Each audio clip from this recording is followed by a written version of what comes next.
Alam mo ba na sa bawat 10 taong nagsasabing sila ay Kristiyano, isa lang ang tunay na sumusuko ng buo sa Diyos? Iyan ang masaklap na katotohanan na hindi karamihan sa atin ang handang harapin. Sa mundo ng pananampalataya, marami ang tumatawag sa kanilang sarili bilang tagasunod ni Kristo, ngunit iilan lamang ang tunay na namumuhay ayon sa kanilang pananampalataya. Ang pagsuko sa Diyos ay hindi isang simpleng desisyon lamang. Ito ay isang proseso na may 6 na mahahalagang antas, at bawat antas ay nagdadala ng mas malalim na pagsubok sa ating katapatan. Marami ang nagsisimula sa unang antas, ngunit habang tumataas ang hamon, bumababa ang bilang ng mga nagpapatuloy. Bakit nga ba? Dahil ang tunay na pagsuko ay nangangailangan ng pagbitaw. Pagbitaw sa ating mga plano, pagbitaw sa ating mga gusto, at pagbitaw sa ating sariling kagustuhan. Sa mundong puno ng mga distraksyon at sariling interes, ang pagsuko sa Diyos ay nagiging laban sa agos. Ngayon, aalamin natin kung nasaan ka sa 6 na antas na ito at kung bakit napakahirap para sa karamihan na makarating sa pinakamataas na antas ng pagsuko. Kumusta sa inyong lahat?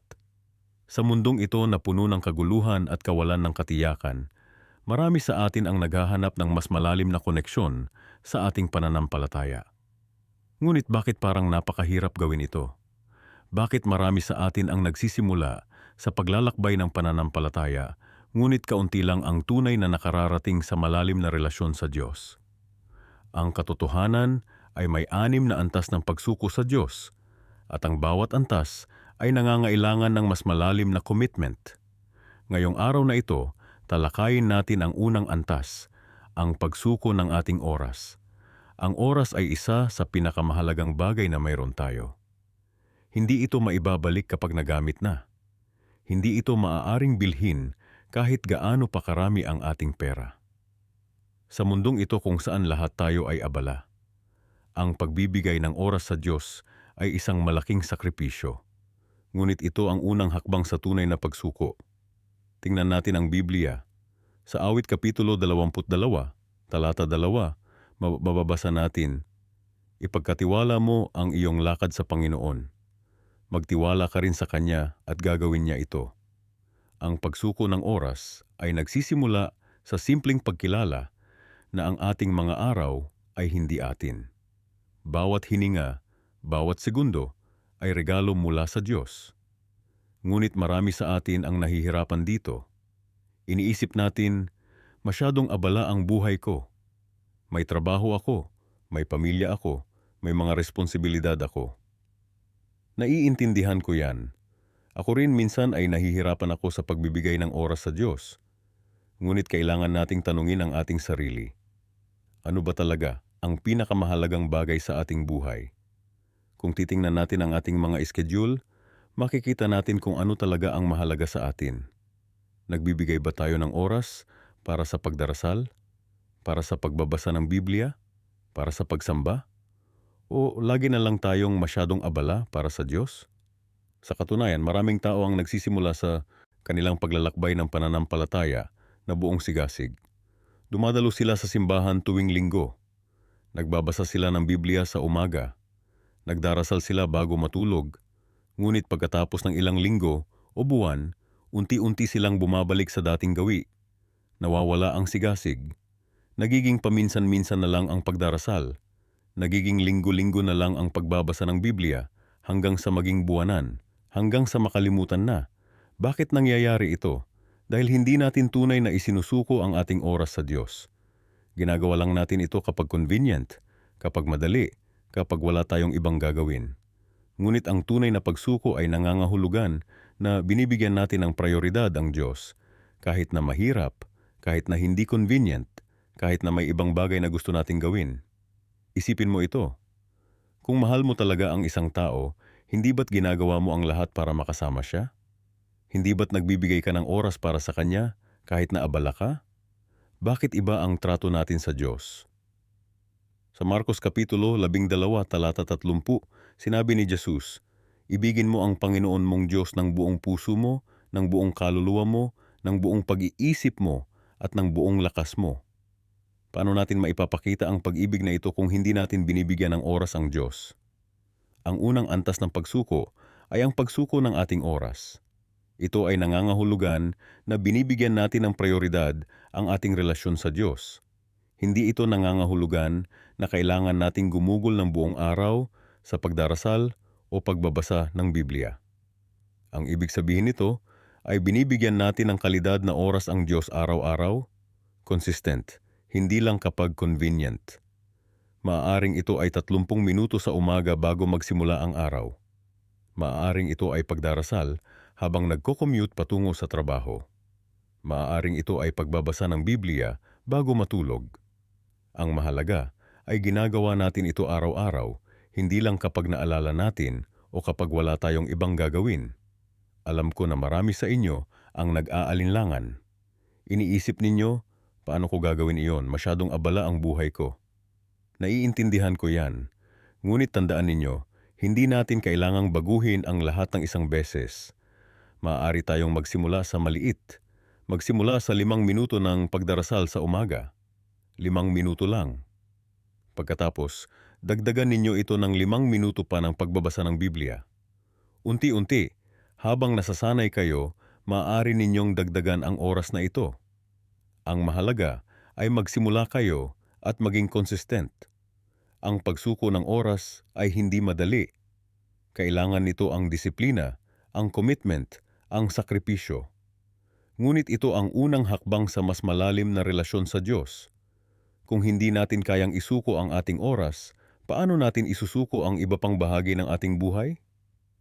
Sa katunayan, maraming tao ang hindi nakararating sa ikalawang antas ng pagsuko dahil hindi nila tunay na naisuko ang kanilang oras. Nananatili sila sa unang antas, nagbibigay ng oras sa Diyos kapag convenient lang, at pagkatapos ay nagtataka kung bakit hindi lumalago ang kanilang pananampalataya.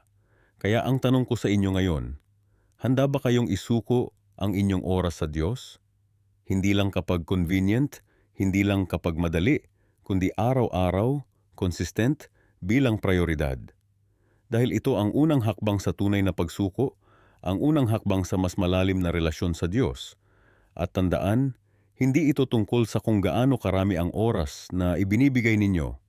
Ito ay tungkol sa kung gaano kayo ka-committed na ibigay ang oras na iyon, gaano man ito kaliit, araw-araw, bilang prioridad. Dahil ang maliit na oras na ibinibigay araw-araw ay mas mahalaga kaysa sa malaking oras na ibinibigay paminsan-minsan lang. Kaya simula ngayon, gumawa tayo ng commitment na isuko ang ating oras sa Diyos. Gumawa tayo ng plano. Magtalaga tayo ng specific na oras sa araw para sa Diyos at sundin natin ito. Hindi dahil kailangan, hindi dahil obligasyon, kundi dahil mahal natin ang Diyos at gusto nating lumago ang ating relasyon sa Kanya. Sa susunod nating pagkikita, tatalakayin natin ang ikalawang antas ng pagsuko, ang pagsuko ng ating mga talento. Ngunit sa ngayon, magsimula tayo sa pagsuko ng ating oras. Dahil ito ang unang hakbang sa mas malalim na relasyon sa Diyos, ang unang hakbang sa tunay na pagsuko. Sa unang antas ng pagsuko, nakita natin ang pagiging matigas ng ulo at pagtutol sa kalooban ng Diyos. Ngayon, talakayin natin ang ikalawang antas, ang panlabas na pagtalima. Ito ang yugto kung saan maraming nagsisimulang sumunod sa mga utos ng Diyos, ngunit pansinin natin ang salitang panlabas. Sa antas na ito, ang tao ay sumusunod, hindi dahil gusto niya, kundi dahil kailangan niya. Isipin mo ang isang batang pinagagawa ng gawaing bahay ng kanyang magulang. Ginagawa niya ito, ngunit may pagbubulong-bulungan, may pagtutol sa kanyang puso, at halos mababanaag mo sa kanyang mukha na hindi siya masaya sa ginagawa niya. Ganyan din tayo sa ating pagsunod sa Diyos sa ikalawang antas na ito. Sumusunod tayo sa mga utos dahil takot tayo sa kaparusahan, o dahil gusto natin ng gantimpala, o dahil napipilitan tayo ng mga taong nakapaligid sa atin. Hindi ito tunay na pagsuko, kundi isang uri ng pakikipagkompromiso. Maraming Kristiyano ang nananatili sa antas na ito. Pumupunta sila sa simbahan tuwing linggo, nagbibigay ng ikapu, nagbabasa ng Biblia, ngunit sa kanilang puso, hindi nila talaga gusto ang mga bagay na ito. Ginagawa lang nila ang mga ito dahil dapat nilang gawin. Alam mo ba kung ano ang problema sa ganitong uri ng pagsunod? Hindi ito nagtatagal. Kapag nawala ang panlabas na presyon, kapag wala nang nagmamasid, kapag wala nang nagpapaalala, kapag wala nang nagbabanta ng kaparusahan, ang pagsunod ay naglalaho rin. Ito ang dahilan kung bakit maraming Kristiyano ang bumabalik sa kanilang dating pamumuhay pagkatapos ng ilang taon. Ang kanilang pananampalataya ay hindi naging malalim. Hindi nila tunay na sinuko ang kanilang kalooban sa Diyos. Ang kanilang pagtalima ay panlabas lamang. Nakita natin ito sa buhay ni Haring Saul. Noong una, tila sumusunod siya sa mga utos ng Diyos. Ngunit nang dumating ang pagsubok, nang inutusan siyang wasakin ang lahat ng Amalekita, hindi niya nagawa ang buong kalooban ng Diyos. Itinago niya ang pinakamagagandang hayop at ang kanilang hari. Bakit? Dahil sa kanyang puso, hindi niya lubos na tinanggap ang autoridad ng Diyos sa kanyang buhay. At ano ang sinabi ni Samuel sa kanya? Ang pagsunod ay mas mabuti kaysa sa hain. Ang tunay na pagsuko ay hindi lamang tungkol sa paggawa ng mga tamang bagay, kundi tungkol sa paggawa ng mga ito sa tamang dahilan. Dahil mahal natin ang Diyos at gusto nating pasiyahin siya. Sa ikalawang antas na ito, marami sa atin ang nakakaranas ng matinding pakikibaka sa loob.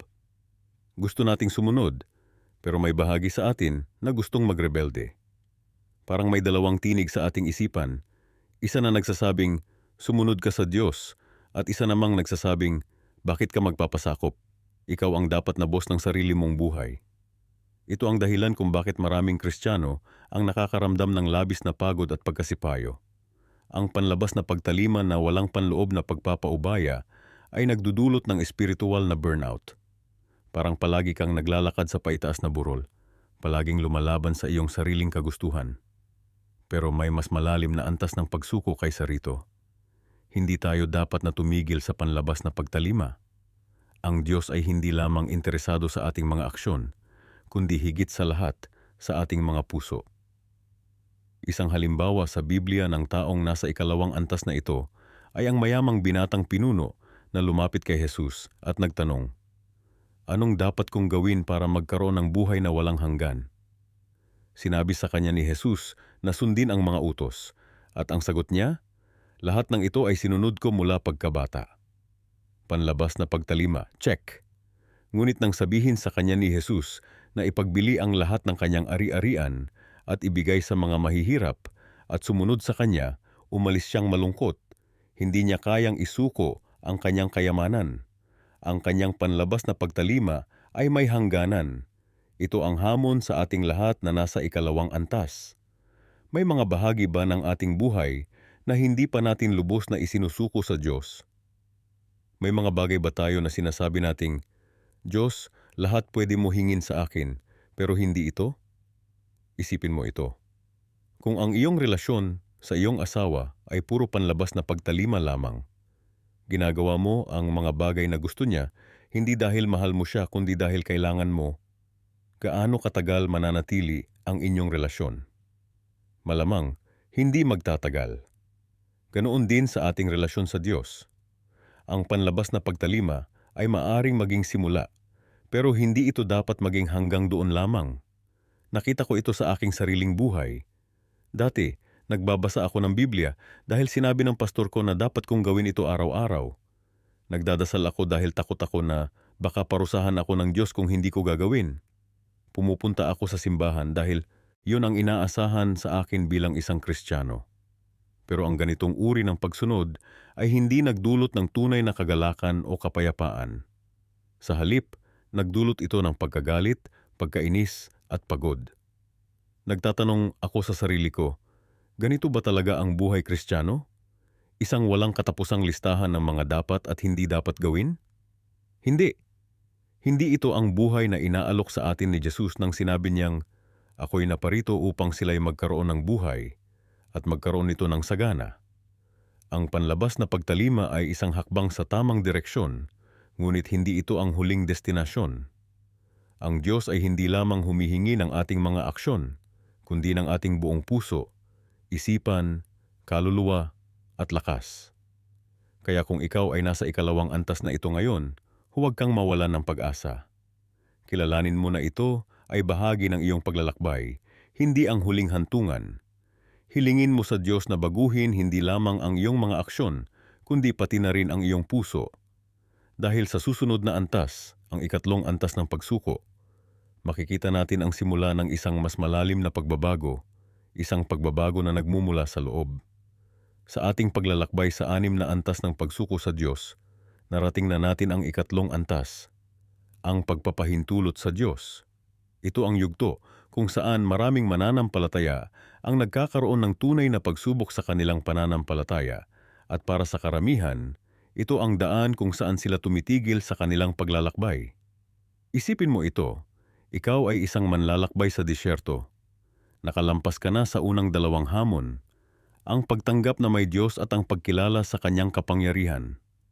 Ngunit ngayon, nakaharap ka sa mas malalim na hamon, ang pagpapahintulot sa Diyos na kumilos sa iyong buhay. Sa antas na ito, hindi lamang natin kinikilala ang Diyos, hindi lamang natin tinatanggap ang Kanyang kapangyarihan, kundi pinapayagan natin siyang kumilos sa ating buhay. Ito ay tulad ng pag-aalis ng ating mga kamay sa manibela at pagsasabi, Panginoon, ikaw na po ang magmaneho. Ngunit dito pumapasok ang tunay na pagsubok. Karamihan sa atin ay may malalim na takot sa pagbibigay ng kontrol. Gusto nating hawakan ang manibela ng ating buhay. Gusto nating tayo ang magpasya kung saan tayo pupunta at paano tayo makakarating doon. Iniisip natin na tayo ang may alam kung ano ang pinakamabuti para sa atin. Nakita ko ito sa buhay ng maraming tao at marahil pati na rin sa iyong sariling karanasan.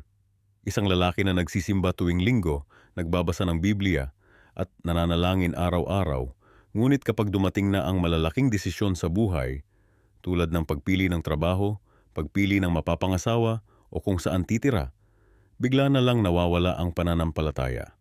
Bakit? Dahil sa antas na ito kailangan nating isuko ang ating sariling kagustuhan at plano. Ang pagpapahintulot sa Diyos ay nangangahulugan na tinatanggap natin na ang Kanyang plano ay mas mabuti kaysa sa ating sariling plano. Ito ay nangangahulugan na tinatanggap natin na ang Kanyang karunungan ay mas dakila kaysa sa ating karunungan.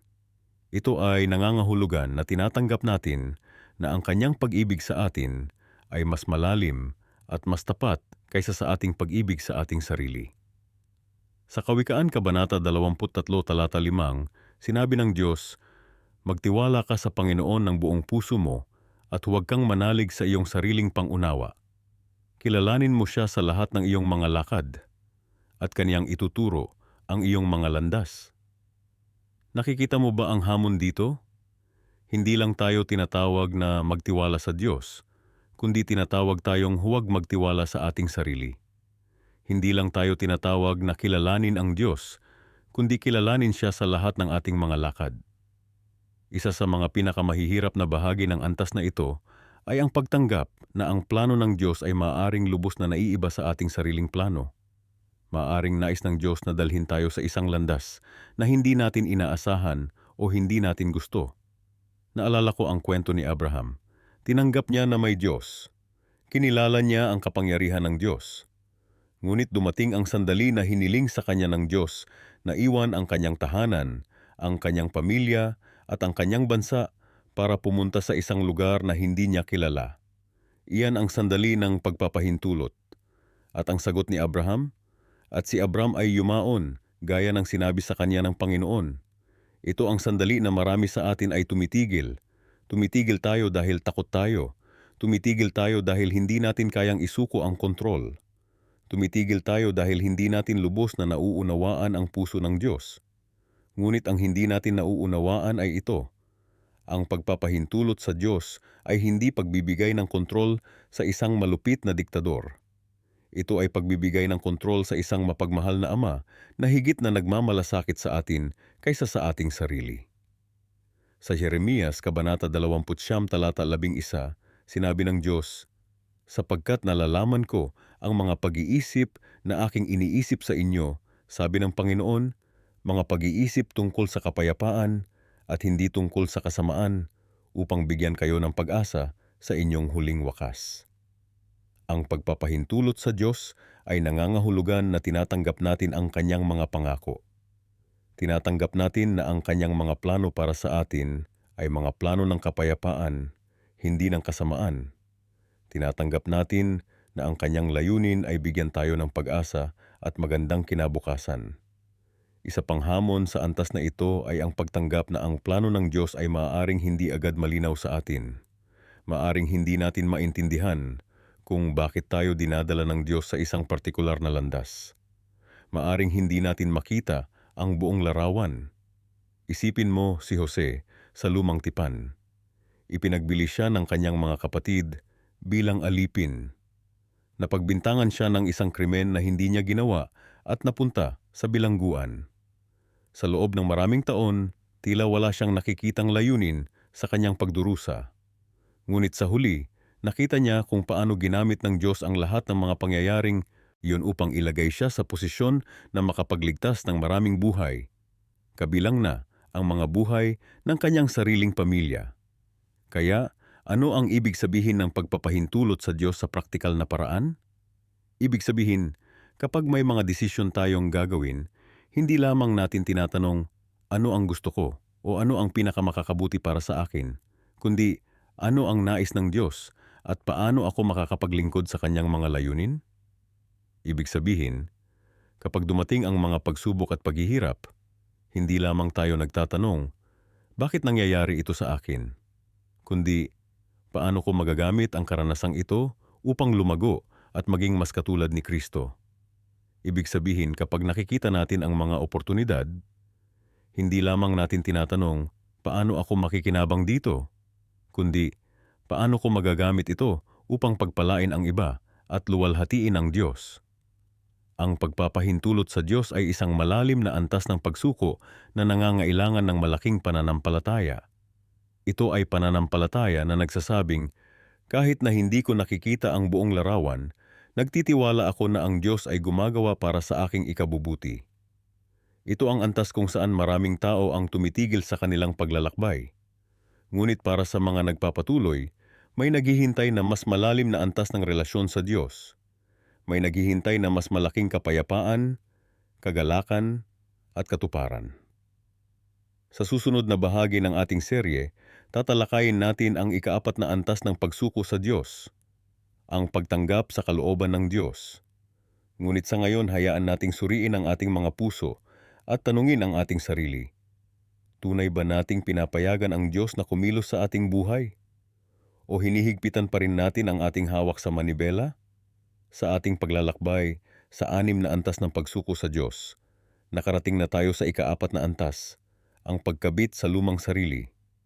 Ito ang yugto kung saan marami sa mga nagsisimulang sumunod kay Kristo ay napapatigil at hindi na nagpapatuloy.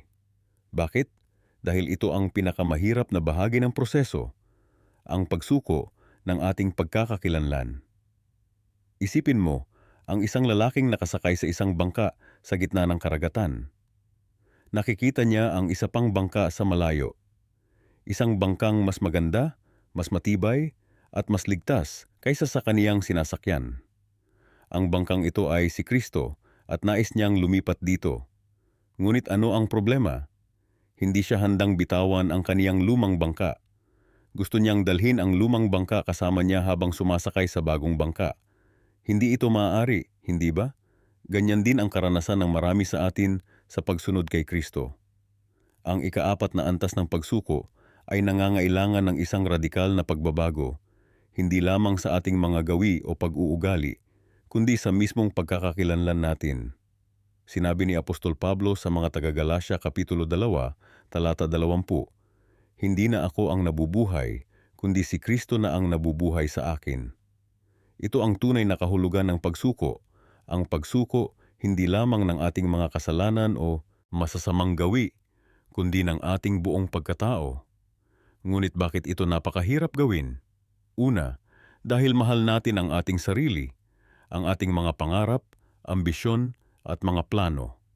Pangalawa, dahil takot tayo sa kung ano ang mangyayari kapag tayo ay bumitaw. Pangatlo, dahil hindi tayo lubos na nagtitiwala sa Diyos. May isang matandang kwento tungkol sa isang batang lalaki na naglalaro sa dalampasigan. Nakakita siya ng isang magandang shell at isinilid ito sa kanyang bulsa. Maya-maya, nakakita siya ng isa pang mas magandang shell, Ngunit napansin niyang puno na ang kaniyang bulsa. Ano ang gagawin niya? Kailangan niyang bitawan ang unang shell upang makuha ang pangalawa. Ganyan din tayo sa ating paglalakbay kasama ang Diyos. Hindi tayo makakahawak ng bagong buhay kay Kristo kung hindi natin bibitawan ang ating lumang buhay. Ang problema sa marami sa atin ay gusto nating magkaroon ng dalawang pagkakakilanlan. Ang ating sariling pagkakakilanlan at ang pagkakakilanlan kay Kristo. Gusto nating maging Kristiyano, ngunit ayaw nating bitawan ang ating sariling kagustuhan. Gusto nating sundin ang Diyos, ngunit ayaw nating isakripisyo ang ating sariling kalayaan. Ito ang tinatawag sa Biblia na dalawang isip o double-minded. Sa aklat ni Santiago Kapitulo 1, talata 8, sinabi, "Ang taong may dalawang isip ay walang tiyak na patutunguhan sa lahat ng kaniyang ginagawa. Ang taong may dalawang isip ay hindi makararating sa anumang lugar dahil palagi siyang nahihila sa dalawang magkaibang direksyon." Nakita mo ba ang lalaking naglalakad sa daan na may dalawang malaking bag? Ang isang bag ay naglalaman ng kaniyang lumang buhay, ang kaniyang mga dating kasalanan, masamang gawi, at makasariling ambisyon. Ang isa namang bag ay naglalaman ng kaniyang bagong buhay kay Kristo, ang kaniyang pananampalataya, pag-asa, at pag-ibig. Habang sinusubukan niyang dalhin ang dalawang bag na ito, siya ay napapagod at nahihirapan. Hindi niya kayang magpatuloy ng matagal dahil ang bigat ng dalawang bag ay nagpapahina sa kanya. Ito ang dahilan kung bakit maraming nagsisimulang sumunod kay Kristo ay humihinto sa kanilang paglalakbay. Hindi nila kayang dalhin ang dalawang bag ng sabay. Hindi nila kayang magkaroon ng dalawang pagkakakilanlan ng sabay. Sa kalaunan, kailangan nilang pumili, ang lumang sarili o ang bagong sarili kay Kristo. Ang katotohanan ay hindi tayo maaaring magkaroon ng dalawang Panginoon. Sinabi ni Jesus sa Mateo Kapitulo 6, talata 24, "Walang taong maaaring maglingkod sa dalawang Panginoon, sapagkat kapupuotan niya ang isa at ibigin ang ikalawa, o magiging tapat siya sa isa at hahamakin ang ikalawa." Ang pagsuko ng ating lumang sarili ay hindi nangangahulugang nawalan tayo ng pagkakakilanlan. Sa katunayan, ang pagsuko ng ating lumang sarili ay ang pagtuklas ng ating tunay na pagkakakilanlan kay Kristo. Sinabi ni Jesus sa Mateo Kapitulo 16, talata 25, "Sapagkat ang sinumang naghahangad na iligtas ang kaniyang buhay ay mawawalan nito, ngunit ang sinumang mawalan ng kaniyang buhay alang-alang sa akin ay makatatagpo nito." Ang ikaapat na antas ng pagsuko ay nangangailangan ng isang malaking desisyon. Ang desisyon na bitawan ang ating lumang sarili upang makamtan ang ating bagong sarili kay Kristo. Ito ay isang desisyon na dapat nating gawin araw-araw, hindi lamang isang beses. Sa tuwing tayo ay nagigising sa umaga, kailangan nating sabihin sa ating sarili, "Hindi na ako ang nabubuhay, kundi si Kristo na ang nabubuhay sa akin." Ngunit paano natin gagawin ito sa praktikal na paraan? Una, kailangan nating kilalanin ang ating lumang sarili. Ano ang mga bahagi ng ating pagkatao na hindi pa natin isinusuko sa Diyos? Ano ang mga bagay na ayaw nating bitawan? Ang ating sariling kalayaan, ang ating mga ambisyon, ang ating mga kagustuhan. Pangalawa, kailangan nating tanggapin na hindi natin kayang baguhin ang ating sarili. Tanging ang Diyos lamang ang may kapangyarihang baguhin tayo mula sa loob. Kailangan nating hilingin sa Kanya na baguhin tayo at gawing katulad ni Kristo. Pangatlo, kailangan nating gawin ang mga hakbang ng pagsunod. Ang pagsuko ay hindi lamang isang damdamin o emosyon. Ito ay isang aksyon. Kapag sinabi ng Diyos na gawin natin ang isang bagay, kailangan nating sundin siya, kahit na ito ay salungat sa ating sariling kagustuhan. Isipin mo, ang isang lalaking nagpapakain ng dalawang aso, isang puting aso at isang itim na aso. Ang puting aso ay kumakatawan sa bagong sarili kay Kristo at ang itim na aso ay kumakatawan sa lumang sarili. Alin sa dalawang aso ang magiging mas malakas? Ang sagot ay simple, ang aso na mas madalas niyang pakainin. Kung palagi niyang pinapakain ang itim na aso, ang kaniyang lumang sarili, ito ang magiging mas malakas. Ngunit kung palagi niyang pinapakain ang puting aso, ang kaniyang bagong sarili kay Kristo, ito ang magiging mas malakas. Ang ikaapat na antas ng pagsuko ay ang pagsuko ng ating pagkakakilanlan. Ito ay ang pagkilala na hindi na tayo ang sentro ng ating buhay, kundi si Kristo na. Hindi na tayo ang nagmamay-ari ng ating buhay, kundi si Kristo na. Hindi na tayo ang nagkokontrol ng ating buhay, kundi si Kristo na. Sa antas na ito, marami ang napapatigil dahil hindi nila kayang bitawan ang kanilang lumang sarili. Ngunit para sa mga nagpapatuloy, natutuklasan nila ang isang kamangha-manghang katotohanan. Ang pagsuko ng ating sarili kay Kristo ay hindi pagkawala, kundi pagkamit. Hindi ito pagsuko sa pagkatalo, kundi pagsuko sa tagumpay. Hindi ito pagbibigay ng lahat, kundi pagtanggap ng lahat. Ngayon tayo'y tutungo sa ikalimang antas ng pagsuko sa Diyos, ang pagsuko ng ating puso. Ito ang pinakamalalim at pinakamakapangyarihang anyo ng pagsuko na maaaring ibigay ng isang tao sa Panginoon. Sa mundong puno ng ingay at kaguluhan, ang ating puso ay madalas na hinahatak sa iba't ibang direksyon. Marami sa atin ang nagpapakalat ng ating pagmamahal at katapatan sa iba't ibang bagay, trabaho, relasyon, material na pag-aari, at personal na ambisyon. Ngunit ang Diyos ay hindi lamang humihingi ng bahagi ng ating buhay. Hindi siya pumapayag na maging isa lamang sa maraming prioridad natin. Hinihiling niya ang ating buong puso. Mababasa natin sa aklat ng Deuteronomio, Kabanata 6, Talata 5. Ibigin mo ang Panginoon mong Diyos ng buong puso mo, ng buong kaluluwa mo, at ng buong lakas mo. Pansinin ninyo ang salitang buong, hindi kalahati, hindi bahagi, kundi buo. Ang utos na ito ay inulit ni Jesus nang tinanong siya kung ano ang pinakadakilang utos. Pero bakit nga ba napakahirap nito para sa marami sa atin? Bakit parang imposibleng ibigay ang buong puso natin sa Diyos? Una, dahil tayo ay nakatuon sa sarili natin. Mula pagkabata, tayo ay naturuan na unahin ang sarili, na protektahan ang ating interes, at nahabulin ang ating mga pangarap. Ang kultura natin ay laging nagdidiin sa pagpapahalaga sa sarili at pagkamit ng potensyal. Hindi naman masama ang mga ito, pero kapag naging sentro na ito ng ating buhay, mahihirapan tayong isuko ang ating puso sa Diyos. Ikalawa, tayo ay takot. Takot na baka hindi sapat ang Diyos. Takot na baka hindi niya tugunan ang ating mga pangangailangan. Takot na baka maging malungkot tayo o mawalan ng kontrol. Kaya hinahawakan natin ang ilang bahagi ng ating puso, isang insurance policy, kung magkamali man ang Diyos. Ikatlo, tayo ay nasaktan. Marami sa atin ang nakaranas ng pagtataksil o pagkabigo mula sa mga taong pinagkatiwalaan natin. Kaya naging maingat tayo sa pagbibigay ng ating buong tiwala at pagmamahal kahit sa Diyos. Pero alam mo ba kung ano ang nangyayari kapag ibinigay natin ang ating buong puso sa Diyos? Nagkakaroon tayo ng kapayapaan na hindi maipaliwanag. Ang mga bagay na dating nagpapabigat sa atin, ang pagkabalisa tungkol sa hinaharap, ang pagkadismaya sa nakaraan, ang takot sa pagkabigo, lahat ng ito ay unti-unting nawawala. May isang lalaki sa Biblia na nagngangalang David. Siya ay kilala bilang isang lalaking ayon sa puso ng Diyos. Hindi siya perpekto. Gumawa siya ng malalaking pagkakamali, pangangalunya, pagpatay, at pagsisinungaling. Ngunit ang puso niya ay laging bumabalik sa Diyos. Sa mga awit, nakikita natin ang kanyang tapat na pagsuko. Ituro mo sa akin ang iyong daan, O Panginoon. Lalakad ako sa iyong katotohanan. Pagkaisahin mo ang aking puso upang matakot sa iyong pangalan. Ang pagsuko ng puso ay hindi nangyayari sa isang iglap. Ito ay isang proseso, isang paglalakbay.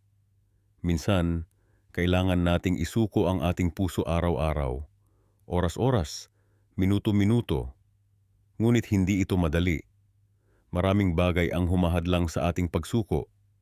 Ang ating mga ambisyon, ang ating mga takot, ang ating mga sugat, lahat ng ito ay maaaring maging hadlang. Pero kailangan nating tanungin ang ating sarili. Ano ba talaga ang pinapahalagahan ko? Saan ko ba talaga inilalagay ang aking puso? Si Jesus ay nagsabi, sapagkat kung nasaan ang iyong kayamanan, doon din naroon ang iyong puso. Kaya tingnan mo ang iyong buhay. Saan mo ginugugol ang iyong oras? Saan mo ginugugol ang iyong pera? Saan mo ginugugol ang iyong enerhiya? Ang mga sagot sa mga tanong na ito ay magsasabi sa iyo kung nasaan ang iyong puso. Pero hindi pa huli ang lahat. Maaari mong simulan ngayon ang pagsuko ng iyong puso sa Diyos. Hindi mo kailangang maging perpekto. Hindi mo kailangang ayusin muna ang lahat ng bahagi ng iyong buhay. Ang kailangan mo lang ay isang desisyon. Isang desisyong sabihin, Panginoon, ibinibigay ko sa iyo ang aking puso ngayon. At kapag ginawa mo ito, mararanasan mo ang kagalakang hindi maipaliwanag. Mararanasan mo ang kapayapaang lumampas sa lahat ng pangunawa. Mararanasan mo ang kalayaang nagmumula sa pagkaalam na ang iyong puso ay nasa tamang lugar. Sa mga kamay ng Diyos na lumikha sa iyo at nagmamahal sa iyo ng walang kondisyon. Ngunit may babala ako sa iyo. Kapag isinuko mo ang iyong puso sa Diyos, maaaring humingi siya ng mga bagay na hindi mo inaasahan. Maaari niyang hilingin sa iyo na patawarin ang isang taong lubhang nakasakit sa iyo. Maaari niyang hilingin sa iyo na bitawan ang isang pangarap na matagal mo nang pinanghahawakan. Maaari niyang hilingin sa iyo na pumunta sa isang lugar na hindi mo naiisip. Pero magtiwala ka. Ang Diyos ay hindi kailanman hihiling sa iyo ng anumang bagay na hindi para sa iyong ikabubuti at para sa kanyang kaluwalhatian. At anuman ang ibigay mo sa kanya, ibabalik niya sa iyo ng may interes, hindi sa paraan ng material na kayamanan, kundi sa paraan ng mas malalim na kagalakan at kapayapaan. Tandaan, ang pagsuko ng puso ay hindi lamang tungkol sa pagbibigay. Ito rin ay tungkol sa pagtanggap. Pagtanggap ng pag-ibig ng Diyos, ng kanyang kapatawaran, ng kanyang direksyon, at ng kanyang kapayapaan. Kaya ngayon, habang naglalakbay tayo patungo sa mas malalim na antas ng pagsuko, hinahamon kita na suriin ang iyong puso. Kanino o saan mo ito ibinibigay? At kung hindi pa ito lubos na naibigay sa Diyos, ano ang pumipigil sa iyo? Ito ang ikalimang antas ng pagsuko, ang pagsuko ng ating puso. Sa susunod na bahagi, tatalakayin natin ang ika-6 at huling antas, ang pinakamalalim na anyo ng pagsuko na maaaring ibigay ng isang tao sa Diyos.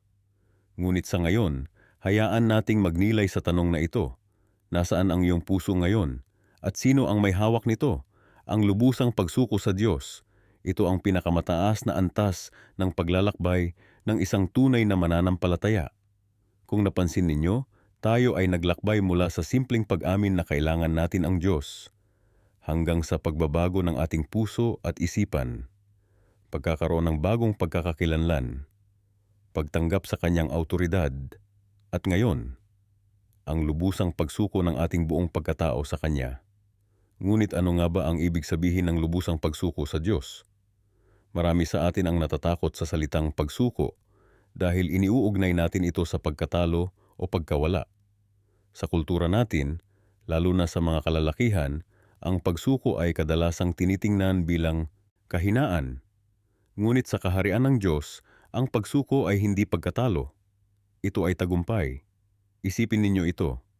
Ang Diyos na lumikha ng buong sansinukob na nakakaalam ng lahat ng bagay, na may kapangyarihan sa lahat. Ito ang Diyos na ating sinusukuan. Hindi ba't mas makatuwiran na isuko natin ang ating buhay sa Kanya kaysa sa ating sariling limitadong karunungan at kakayahan? Naalala ko ang isang malakas na lalaki sa aming komunidad, isang dating sundalo na nakipaglaban sa maraming digmaan. Sinabi niya sa akin minsan, "Alam mo, ang pinakamahirap na labanan na naranasan ko ay hindi sa battlefield.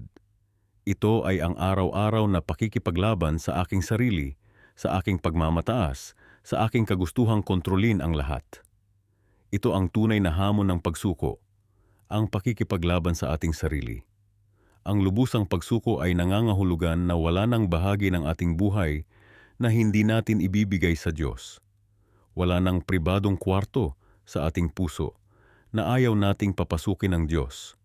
Wala nang desisyon, maliit man o malaki, na hindi natin isasailalim sa kanyang kalooban. Sa Biblia, makikita natin ang halimbawa ni Abraham. Nang hilingin sa kanya ng Diyos na ialay ang kanyang anak na si Isaac, ang anak na matagal niyang hinintay at pinangakuan ng Diyos, siya ay sumunod. Hindi dahil naintindihan niya ang plano ng Diyos, kundi dahil lubos niyang pinagkakatiwalaan ang Diyos. Ito ang diwa ng pagsuko, ang pagtitiwala na ang plano ng Diyos ay mas mainam kaysa sa ating sariling plano. Ngunit bakit nga ba mahirap para sa atin ang lubusang pagsuko? Bakit kakaunti lamang ang nakararating sa antas na ito? Una, natatakot tayo sa kung ano ang maaaring hilingin ng Diyos sa atin. Paano kung hilingin niya na iwan natin ang ating trabaho? Paano kung hilingin niya na maglingkod tayo sa isang lugar na hindi natin gusto? Paano kung hilingin niya na magpatawad tayo sa isang taong lubhang nakasakit sa atin? Ang katotohanan ay ito.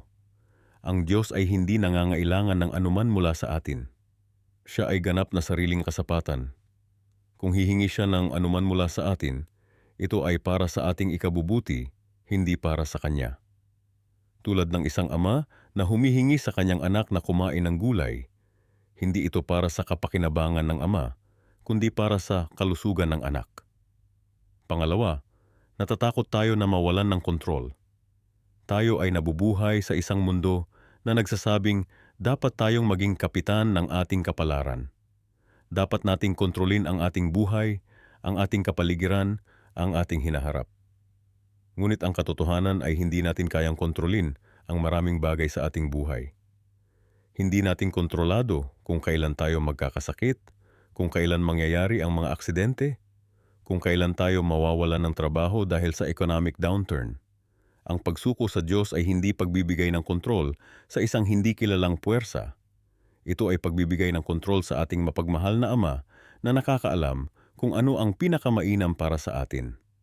Pangatlo, natatakot tayo na mawalan ng ating pagkakakilanlan. Ngunit ang pagsuko sa Diyos ay hindi nangangahulugan na mawawala ang ating pagkatao. Sa katunayan, ito ang tanging paraan upang matuklasan natin kung sino talaga tayo. Dahil tayo ay nilikha ng Diyos, siya lamang ang nakakaalam kung para saan tayo ginawa at kung ano ang tunay nating pagkakakilanlan. Pang-apat, natatakot tayo na mawalan ng kasiyahan. Iniisip natin na kung isusuko natin ang ating buhay sa Diyos, hindi na tayo magkakaroon ng kasiyahan o kaligayahan. Ngunit ang katotohanan ay kabaligtaran. Ang tunay na kagalakan at kapayapaan ay matatagpuan lamang sa pagsunod sa plano ng Diyos para sa ating buhay. Isipin ninyo si Jonas sa Biblia. Tumakbo siya palayo mula sa tawag ng Diyos dahil ayaw niyang pumunta sa Nineveh. Ngunit ang kanyang pagtakbo ay nagdulot sa kanya ng malaking kaguluhan at kahirapan. Tanging nang sumuko siya sa kalooban ng Diyos siya nakatagpo ng kapayapaan. Ang ikalimang hadlang sa pagsuko ay ang ating pagmamataas. Mahirap aminin, ngunit kadalasan iniisip natin na alam natin ang lahat. Naniniwala tayo na ang ating paraan ay ang pinakamainam. Ngunit ang Biblia ay malinaw. May daan na tuwid sa paningin ng tao, ngunit ang wakas nito ay kamatayan. Kawikaan 14-12. Ang pagsuko sa Diyos ay nangangailangan ng pagpapakumbaba. Ito ay pag-amin na hindi natin alam ang lahat, na hindi natin kayang kontrolin ang lahat, at na kailangan natin ng gabay at direksyon mula sa Kanya na nakakaalam ng lahat. Ang ika-6 na hadlang ay ang ating pagkaalipin sa material na bagay. Mahirap isuko ang ating buhay sa Diyos kung ang ating puso ay nakakabit sa mga material na bagay. Kaya sinabi ni Jesus, hindi ninyo mapaglilingkuran ang Diyos at ang kayamanan. Mateo 6:24. Hindi ibig sabihin nito na masama ang magkaroon ng material na bagay. Ngunit kapag ang mga bagay na ito ang nagiging sentro ng ating buhay, kapag ang ating pagkakakilanlan at kaligayahan ay nakasalalay sa mga ito, mahihirapan tayong isuko ang ating buhay sa Diyos. Subalit sa kabila ng lahat ng hadlang na ito, may isang bagay na dapat nating tandaan. Ang pagsuko sa Diyos ay hindi isang kaganapan, kundi isang proseso. Hindi ito nangyayari sa isang iglap. Ito ay isang araw-araw na desisyon na isuko ang ating sarili sa Kanya. Maaaring may mga araw na madali ito at may mga araw na tila imposible. Ngunit ang bawat hakbang tungo sa pagsuko ay isang hakbang tungo sa mas malalim na relasyon sa Diyos. Paano nga ba natin mararating ang antas ng lubusang pagsuko? Narito ang ilang praktikal na hakbang. Una, kilalanin at tanggapin na ang Diyos ay karapat-dapat sa ating pagsuko. Siya ang lumikha sa atin. Siya ang nagligtas sa atin at siya ang nagpapanatili sa atin. Wala nang iba pang karapat-dapat sa ating lubusang pagsuko maliban sa Kanya. Pangalawa, pag-aralan at isapuso ang Kanyang salita.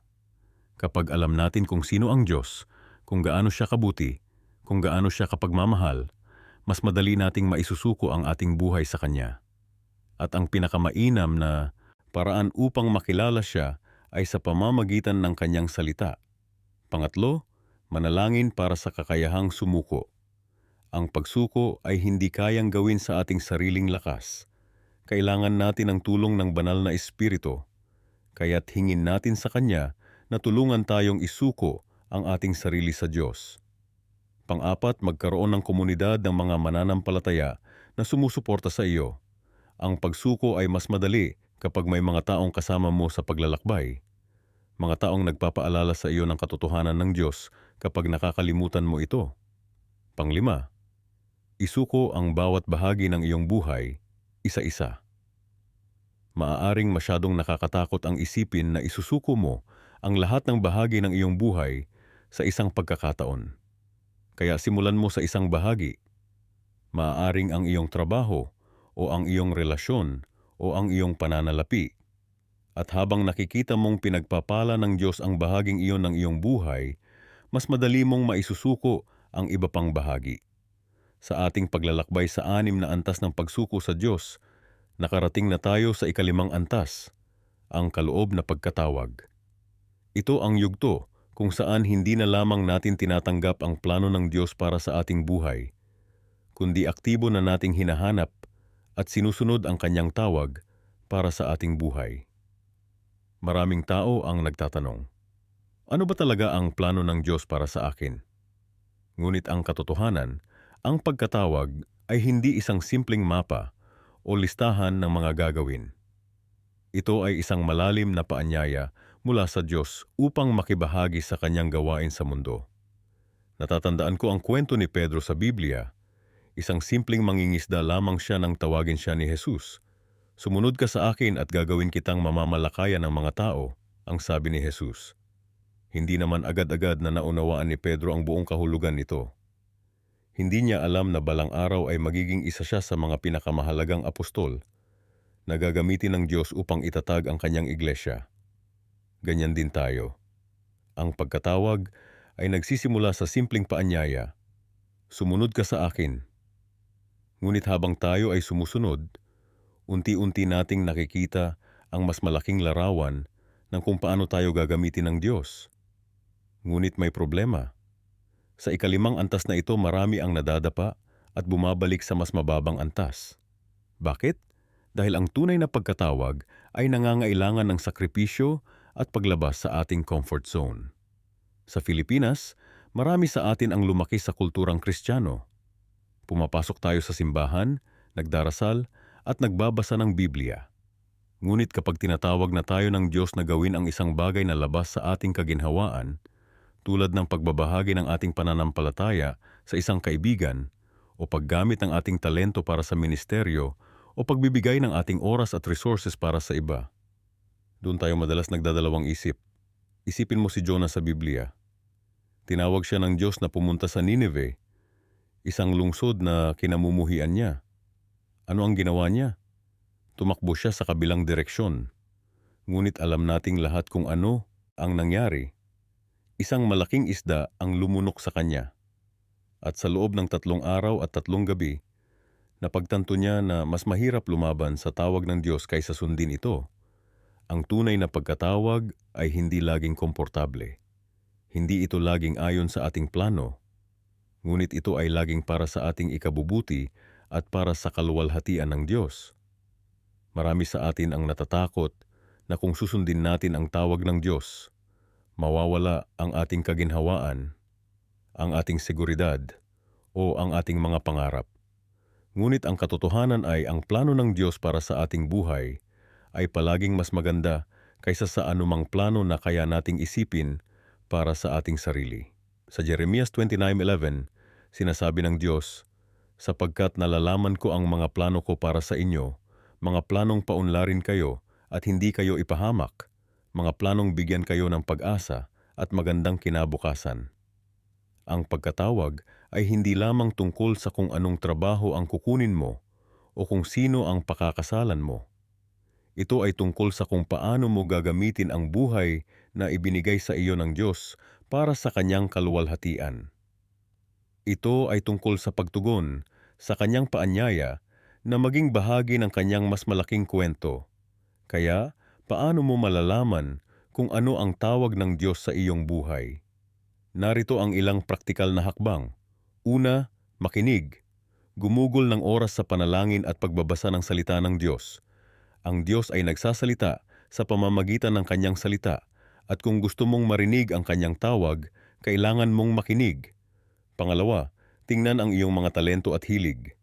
Ang Diyos ay nagbigay sa iyo ng mga natatanging kaloob at interes. Madalas, ang mga ito ay nagbibigay ng pahiwatig kung paano niya gusto kang gamitin. Pangatlo, humingi ng payo mula sa mga matatag na Kristiyano sa iyong buhay. Minsan, nakikita nila ang mga bagay na hindi mo nakikita sa iyong sarili. Pang-apat, subukan. Hindi mo palaging malalaman ang buong tawag ng Diyos sa isang pagkakataon. Minsan, kailangan mong magsimula sa maliit na hakbang ng pagsunod at habang sumusulong ka, mas magiging malinaw ang landas. Sa ikalimang antas ng pagsuko, hindi na tayo basta sumusunod lang dahil sa takot o obligasyon. Sumusunod tayo dahil nakikita natin ang kagandahan ng plano ng Diyos at gusto nating maging bahagi nito. Ito ay isang yugto ng kasiyahan at kahulugan, ngunit ito rin ay isang yugto ng hamon at paglago. Tandaan, hindi lahat ay aabot sa antas na ito. Marami ang mananatili sa mas mababang antas, nasiyahan sa isang pananampalataya na hindi nangangailangan ng masyadong sakripisyo. Ngunit para sa mga handang tumugon sa tawag ng Diyos, may naghihintay na mas malalim na karanasan ng pananampalataya at mas malaking kagalakan sa pagsunod. Kaya, nasaan ka ngayon? Naririnig mo ba ang tawag ng Diyos sa iyong buhay? At kung naririnig mo, handa ka bang tumugon ng may buong puso? Ngayon tayo'y tutungo sa ikawalong antas ng pagsuko sa Diyos, isang hakbang na nagmamarka ng tunay na pagbabago sa ating paglalakbay. Sa antas na ito, hindi na lamang tungkol sa pagbibigay ng ating oras, talento, o kahit na ang ating mga mahahalagang bagay. Ito'y tungkol sa pagbibigay ng ating sarili, ang buong pagkatao natin. Marami ang nagdadalawang isip sa hakbang na ito. Bakit? Dahil ito ang pinakamalalim na anyo ng pagsuko. Isipin mo, madali lang sabihin na Panginoon, sa iyo ang aking pera, o Panginoon, gagamitin ko ang aking talento para sa iyo. Ngunit ang sabihing, Panginoon, sa iyo ang buong pagkatao ko, ang lahat ng ako ay iyo. Ito'y nangangailangan ng malalim na pagtitiwala at pagpapahalaga sa Diyos na hindi karaniwang nakikita. Ang Biblia ay puno ng mga halimbawa ng mga taong nagbigay ng kanilang sarili ng lubusan sa Diyos. Tingnan natin si Abraham. Nang hilingin sa kanya ng Diyos na ialay ang kanyang anak na si Isaac, hindi lamang siya hiningan ng isang bagay na mahalaga. Hiningan siya ng bagay na bumubuo sa kanyang pagkakakilanlan bilang ama, bilang tagapagmana ng pangako. Ito'y pagsuko ng kanyang sarili, ng kanyang kinabukasan, ng kanyang pag-asa. Maraming kalalakihan ang nahihirapan sa antas na ito dahil ang pagbibigay ng sarili ay tila pagkawala ng kontrol. Sa lipunang nagbibigay halaga sa lakas, kapangyarihan, at pagiging independyente, ang pagsuko ng sarili ay tila kahinaan. Ngunit sa katotohanan, ito ang pinakamalakas na desisyon na magagawa ng isang tao. Isang kaibigan ko, si Miguel, isang dating CEO ng isang malaking kumpanya, ang nagbahagi sa akin ng kanyang kwento. Noong una, sabi niya, ang pagbibigay ng aking oras at pera sa Diyos ay madali. Ginawa ko iyon habang pinapanatili ko pa rin ang kontrol sa aking buhay. Ngunit nang dumating ang punto na hinihiling ng Diyos na isuko ko ang aking career path, ang aking mga plano para sa aking pamilya, at ang aking mga pangarap, doon ako nagsimulang magkaroon ng tunay na pakikibaka. Ang kwento ni Miguel ay hindi naiiba. Marami sa atin ang handang magbigay ng anumang bagay maliban sa ating sarili. Ngunit ang tunay na pagsuko ay nangangahulugan ng pagsasabi, Panginoon, hindi lamang ang akin ang sa iyo, kundi ako mismo ay sa iyo. Sa mga taga-Roma 12:1, sinabi ni Pablo, Kaya nga mga kapatid, dahil sa kahabagan ng Diyos, ipinamamanhik ko sa inyo na ialay ninyo ang inyong mga sarili bilang haing buhay, banal, at kalugod-lugod sa Diyos. Ito ang inyong espiritual na pagsamba. Pansinin ang wika, hindi lamang ang ating mga talento, ating oras, o ating mga pag-aari, kundi ang ating mga sarili. Ang pagbibigay ng sarili ay nangangahulugan din ng pagbibigay ng ating mga kahinaan, ating mga pagkabigo, at ating mga sugat. Maraming kalalakihan ang nahihirapang gawin ito dahil gusto nilang ipakita lamang ang kanilang lakas, hindi ang kanilang kahinaan. Ngunit ang Diyos ay hindi lamang interesado sa ating mga tagumpay. Gusto niyang pagalingin at gamitin ang ating mga pagkabigo at kahinaan. Naaalala ko ang kwento ni David sa Biblia. Bago siya naging hari, siya ay nagtagumpay laban kay Goliath at naging bayani. Ngunit ang kanyang pinakamalalim na mga salmo, ang mga salita na patuloy na umaapekto sa atin hanggang ngayon, ay isinulat sa gitna ng kanyang mga pagsubok, kabiguan, at kahit nakasalanan. Sa mga sandaling iyon ng lubos na kahinaan at pagsisisi, ibinigay niya ang kanyang sarili sa Diyos ng buong buo at doon siya naging isang lalaking ayon sa puso ng Diyos. Ang pagbibigay ng sarili ay hindi isang beses na pangyayari. Ito'y isang patuloy na proseso, isang pang-araw-araw na desisyon. Bawat umaga, tayo'y nahaharap sa pagpipilian. Mamumuhay ba ako para sa aking sarili ngayon o ibibigay ko ang aking sarili sa Diyos? Isa sa mga pinakamalaking hadlang sa antas na ito ay ang takot. Takot na baka ang Diyos ay hilingin sa atin ang bagay na hindi natin kayang ibigay. Takot na baka mawala ang ating pagkakakilanlan. Takot na baka hindi tayo maging masaya. Ngunit ang katotohanan ay kabaligtaran. Si Jesus mismo ay nagsabi, Sinumang naghahangad na iligtas ang kanyang buhay ay mawawalan nito, ngunit sinumang mawawalan ng kanyang buhay, alang-alang sa akin, ay makatatagpo nito. Mateo 16:25. Ang pagbibigay ng ating sarili sa Diyos ay hindi pagkawala. Ito'y pagkatagpo ng ating tunay na pagkakakilanlan at layunin. Ang isa pang hadlang ay ang maling pag-unawa sa kung ano ang ibig sabihin ng pagbibigay ng sarili.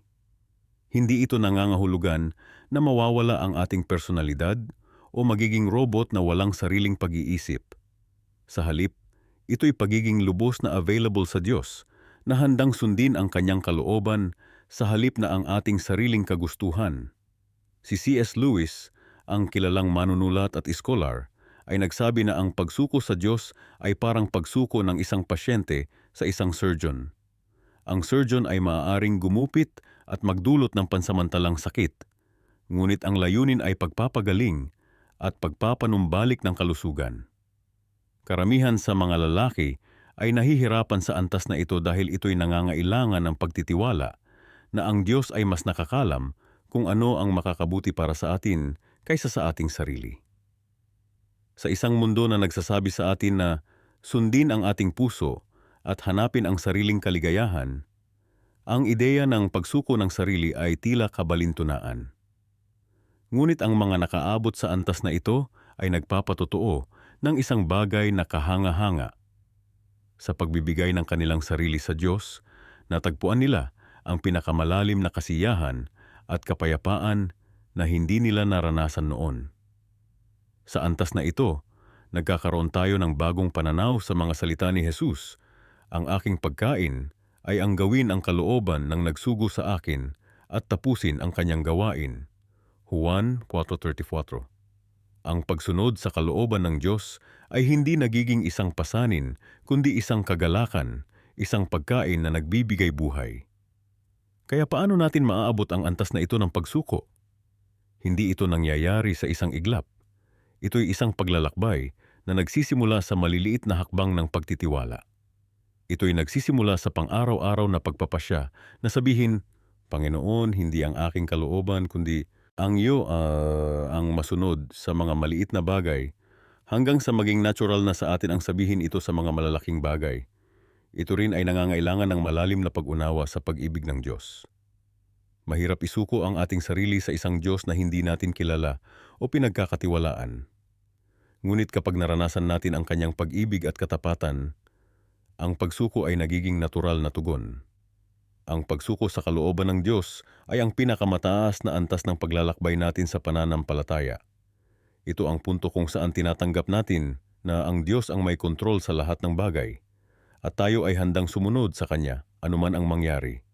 Ngunit ito rin ang pinakamahirap na antas na maabot. At ito ang dahilan kung bakit napakaraming Kristiyano ang hindi nakararating dito. Sa mundong puno ng mga mensahe tungkol sa pansariling kapangyarihan at kasarinlan, ang konsepto ng pagsuko ay tila kabalintunaan. Sino ba naman ang gustong sumuko? Sa ating kultura, ang pagsuko ay kadalasang itinuturing na kahinaan. Ngunit sa kaharian ng Diyos, ito ang pinakamalakas na posisyon na maaari nating kunin. Isipin si Abraham nang hingin sa kanya ng Diyos na ialay ang kanyang anak na si Isaac. Ito ay isang walang katumbas na hamon sa kanyang pananampalataya. Ang anak na ipinangako sa kanya ng Diyos, ang tanging paraan para matupad ang pangako ng Diyos na gagawin siyang ama ng maraming bansa, ay hinihingi ngayong isakripisyo. Napakalaking bagay ito. Ngunit ano ang ginawa ni Abraham? Siya ay sumunod. Hindi dahil naintindihan niya, kundi dahil nagtiwala siya. Ito ang tunay na pagsuko. O isipin si Job na nawalan ng lahat, ang kanyang mga anak, kayamanan, at kalusugan. Sa gitna ng kanyang matinding paghihirap, sinabi niya, kahit patayin niya ako, sa kanya pa rin ako magtitiwala. Ito ang pagsuko sa pinakamalalim na anyo nito. Ngunit bakit napakahirap nito para sa marami sa atin? Una, dahil sa ating likas na pagnanais na kontrolin ang ating buhay. Gusto nating tayo ang magpasya kung ano ang mangyayari sa atin. Pangalawa, dahil sa takot. Natatakot tayong baka ang plano ng Diyos ay hindi kasing ganda ng sarili nating plano. At pangatlo, dahil sa ating limitadong pananaw. Hindi natin nakikita ang malaking larawan na nakikita ng Diyos. Ang pagsuko ay hindi nangangahulugang tayo ay nagiging passive o walang pakialam. Hindi ito nangangahulugang hindi na tayo gagawa ng desisyon o hindi na tayo magpaplano. Ang pagsuko ay nangangahulugang tinatanggap natin na ang Diyos ang may huling salita at anuman ang mangyari, ito ay para sa ating ikabubuti. Sa Mateo 26:39, maging si Jesus sa harap ng krus ay nagsabi, Ama, kung maaari, ilayo mo sa akin ang kopang ito. Gayunman, hindi ang kalooban ko kundi ang kalooban mo ang masunod. Si Jesus mismo ay nagpakita ng perpektong halimbawa ng pagsuko. Marami sa atin ang nagsasabing sumusunod tayo sa Diyos, ngunit sa katotohanan, gusto pa rin nating kontrolin ang ating buhay. Gusto nating sundin ang Diyos, pero sa ating sariling termino. Gusto nating magkaroon ng komportabling buhay, maiiwasan ang paghihirap, at makamit ang ating mga pangarap. Ngunit ang tunay na pagsuko ay nangangahulugang handa tayong bitawan ang lahat ng iyon kung iyon ang kalooban ng Diyos. Alam mo ba na ang pagsuko ay maaari ding maging mapagpalaya? Kapag tinanggap natin na ang Diyos ang may kontrol, nawawala ang ating pagkabalisa at pag-aalala. Hindi na natin kailangang magpanggap na tayo ang may sagot sa lahat. Hindi na natin kailangang magpumilit na ayusin ang lahat. Maaari na tayong magpahinga sa katotohanang ang Diyos ay may plano at ang planong iyon ay perpekto. Ang pagsuko ay hindi nangyayari ng isang beses lang. Ito ay isang araw-araw na desisyon. Sa bawat sitwasyon, sa bawat hamon, sa bawat pagsubok, kailangan nating piliin na isuko ang ating kalooban sa kalooban ng Diyos. Ito ay isang proseso at minsan ito ay masakit. Ngunit habang patuloy tayong sumusuko, unti-unti tayong nabubuo sa imahe ni Kristo. Unti-unti, ang ating mga kagustuhan at hangarin ay nagiging katulad ng sa Kanya. At sa huli, makikita natin na ang plano ng Diyos ay mas maganda kaysa sa anumang maisip natin para sa ating sarili. Kaya kung ikaw ay nasa antas na ito ng pagsuko o kung nagsisikap kang marating ito, huwag kang mawalan ng pag-asa. Patuloy lang. Ang bawat hakbang ng pagsuko ay isang hakbang papalapit sa puso ng Diyos. At sa huli, makikita mo na ang pagsuko ay hindi pagkatalo. Ito ang pinakadakilang tagumpay. Ngunit tandaan, ang pagsuko sa Diyos ay hindi madali. Ito ay laban sa ating likas na pagkamakasarili. Ito ay nangangailangan ng patuloy na pagsisikap at pagtitiwala. Ngunit ito rin ang daan tungo sa tunay na kapayapaan at kaganapan. Sa ating paglalakbay sa pananampalataya, ang pagsuko ay hindi ang dulo. Ito ay ang simula ng isang mas malalim at mas makabuluhang relasyon sa Diyos. Ito ang punto kung saan nagsisimula tayong tunay na makilala kung sino ang Diyos at kung ano ang kanyang plano para sa atin. Ang pagsuko sa Diyos ay isang proseso, hindi isang kaganapang nangyayari sa isang iglap. Marami sa atin ang nagsasabing tayo ay sumusunod sa kalooban ng Diyos, ngunit ang katotohanan ay mas malalim kaysa rito. May 6 na antas ng pagsuko sa Diyos at bawat isa ay nagdadala ng mas malalim na relasyon sa Kanya. Ang unang antas ng pagsuko ay ang pagtanggap na may Diyos. Ito ang pinakasimpleng anyo ng pagsuko. Ito ay tulad ng pagsasabing, "Oo, naniniwala ako na may Diyos." Marami ang nasa antas na ito, ngunit ito ay malayo pa sa tunay na pagsuko. Sa Biblia, mababasa natin sa Santiago 2:19, "Naniniwala ka na iisa ang Diyos? Mabuti niyan." Maging ang mga demonyo ay naniniwala at nanginginig. Kaya ang simpleng paniniwala na may Diyos ay hindi sapat. Ang ikalawang antas ay ang pagsunod sa mga batas at kautusan ng Diyos dahil sa takot. Ito ay kapag sinusunod natin ang Diyos dahil natatakot tayong maparusahan o mapunta sa impyerno. Maraming tao ang nasa antas na ito, lalo na ang mga bagong Kristiyano. Sumusunod sila sa mga utos ng Biblia dahil ayaw nilang makaranas ng kaparusahan. Ngunit hindi pa rin ito ang pinakamalalim na antas ng pagsuko. Ang ikatlong antas ay ang pagsunod sa Diyos dahil sa pag-asang makatatanggap ng biyaya o pagpapala. Ito ay kapag sinusunod natin ang Diyos dahil umaasa tayong bibiyayaan niya tayo ng kayamanan, kalusugan o tagumpay. Marami ang nasa antas na ito at ito ang dahilan kung bakit ang prosperity gospel ay napaka-popular. Ngunit hindi pa rin ito ang tunay na pagsuko. Ang ikaapat na antas ay ang pagsunod sa Diyos dahil sa pagmamahal at pasasalamat. Sa antas na ito, sinusunod na natin ang Diyos hindi dahil sa takot o pag-asa ng biyaya, kundi dahil mahal natin siya at nagpapasalamat tayo sa lahat ng ginawa niya para sa atin. Ito ay mas malalim na antas ng pagsuko, ngunit may mas malalim pa. Ang ikalimang antas ay ang ganap na pagsuko ng sarili sa kalooban ng Diyos. Sa antas na ito, tinatanggap natin na ang kalooban ng Diyos ay mas mabuti kaysa sa ating sariling kalooban. Tinatanggap natin ang anumang plano niya para sa atin, maging ito man ay masaya o mahirap. Ito ang sinasabi ni Jesus sa Mateo 26:39 nang sinabi niyang, "Ama ko, kung maaari, huwag mo akong parurusahan ng ganito, ngunit ang iyong kalooban ang masusunod, hindi ang akin." Ang ika-6 at pinakamalalim na antas ng pagsuko ay ang kamatayan ng sarili. Ito ay ang ganap na pagpapaubaya ng ating sarili, ng ating mga plano, ng ating mga pangarap, at ng ating buong pagkatao sa Diyos. Ito ay ang pagsasabing, "Hindi na ako ang nabubuhay, kundi si Kristo na ang nabubuhay sa akin." Tulad ng sinabi ni Pablo sa Galatia 2:20. Sa antas na ito, wala na tayong sariling agenda o plano. Ang tanging hangarin natin ay ang kalooban ng Diyos. Ngunit bakit kakaunti lamang ang nakararating sa ika-6 na antas? Bakit marami ang nananatili sa unang 3 antas? Una, dahil mahirap tanggapin ang kawalan ng kontrol. Tayo bilang tao ay gustong kontrolin ang ating buhay. Gusto nating tayo ang nagpapasya kung ano ang mangyayari sa atin. Ang pagsuko sa Diyos ay nangangahulugang tinatanggap natin na hindi tayo ang may kontrol sa ating buhay, kundi ang Diyos. Ikalawa, dahil takot tayo sa pagbabago. Ang pagsuko sa Diyos ay nangangahulugang handa tayong magbago ayon sa Kanyang kalooban.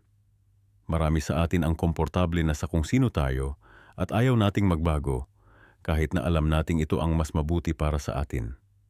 Ikatlo, dahil mahal natin ang ating sarili ng higit sa Diyos, ang pagsuko sa Diyos ay nangangahulugang inilalagay natin siya sa unahan ng lahat bago pa ang ating sarili. Ngunit sa isang mundong nagtuturo sa atin na unahin ang sarili, mahirap gawin ito. Ikaapat, dahil hindi natin lubos na nauunawaan kung sino ang Diyos. Kung tunay nating nakikilala ang Diyos, ang kanyang kabutihan, ang kanyang karunungan, ang kanyang pag-ibig, mas madali para sa atin na isuko ang ating sarili sa Kanya. Ngunit dahil limitado ang ating pag-unawa sa Kanya, nahihirapan tayong magtiwala ng lubos. Ikalima, dahil nakatali tayo sa material na mundo, ang pagsuko sa Diyos ay nangangahulugang tinatanggap natin na ang mga bagay ng mundong ito ay pansamantala lamang. Ngunit marami sa atin ang nakatali sa mga material na bagay. Pera, ari-arian, katanyagan, kapangyarihan, at nahihirapang bitawan ang mga ito. At ika-6, dahil hindi natin nauunawaan ang tunay na kahulugan ng pagsuko. Marami ang nag-iisip na ang pagsuko sa Diyos ay nangangahulugang pagiging mahina o walang sariling isip. Ngunit ang katotohanan ay ang pagsuko sa Diyos ang pinakamalakas na desisyon na magagawa ng isang tao. Ang pagsuko sa Diyos ay hindi nangangahulugang tayo ay nagiging robot o walang sariling pag-iisip. Sa katunayan, ang pagsuko sa Diyos ay nagbibigay sa atin ng tunay na kalayaan. Kalayaan mula sa takot, kalayaan mula sa pag-aalala, kalayaan mula sa pagkaalipin sa kasalanan. Kaya ano ang dapat nating gawin upang maabot ang ika-6 na antas ng pagsuko? Una, kailangan nating kilalanin kung nasaan tayo ngayon. Sa anong antas ka? Ikaw ba ay nasa unang antas na simpleng naniniwala na may Diyos? O ikaw ba ay nasa ikalawang antas na sumusunod sa Kanya dahil sa takot? O baka nasa ikatlong antas ka na sumusunod sa Kanya dahil sa pag-asang makatatanggap ng biyaya? Kung nais mong maabot ang ika-6 na antas ng pagsuko, kailangan mong simulan sa pag-amin kung nasaan ka ngayon. Hindi mo mararating ang iyong destinasyon kung hindi mo alam kung saan ka nagsimula. Pangalawa, kailangan mong mas makilala ang Diyos. Habang mas nakikilala mo siya, ang kanyang katangian, ang kanyang pag-ibig, ang kanyang kabutihan, mas madali para sa iyo na isuko ang iyong sarili sa Kanya. Paano mo mas makikilala ang Diyos? Sa pamamagitan ng pagbabasa ng Biblia, panalangin, pagsamba, at pakikipag-ugnayan sa ibang mananampalataya. Pangatlo, kailangan mong tanggapin na ang pagsuko ay isang proseso. Hindi ito nangyayari sa isang iglap. Ito ay isang paglalakbay na maaring tumagal ng buong buhay. Kaya huwag mawala ng pag-asa kung nahihirapan kang isuko ang ilang bahagi ng iyong buhay sa Diyos. Patuloy na magtiwala sa Kanya at unti-unti makakaabot ka sa mas malalim na antas ng pagsuko. Pang-apat, kailangan mong tanggapin na ang pagsuko ay nagdudulot ng sakit at kahirapan. Hindi ito madali. Maaaring kailanganin mong bitawan ang mga bagay na mahal mo, ang mga pangarap na matagal mo nang pinanghahawakan, o ang mga relasyon na importante sa iyo. Ngunit tandaan, ang Diyos ay hindi kukuha ng anuman sa iyo nang hindi nagbibigay ng mas mabuti sa kapalit. Ikalima, kailangan mong patuloy na magdasal para sa tulong ng Diyos.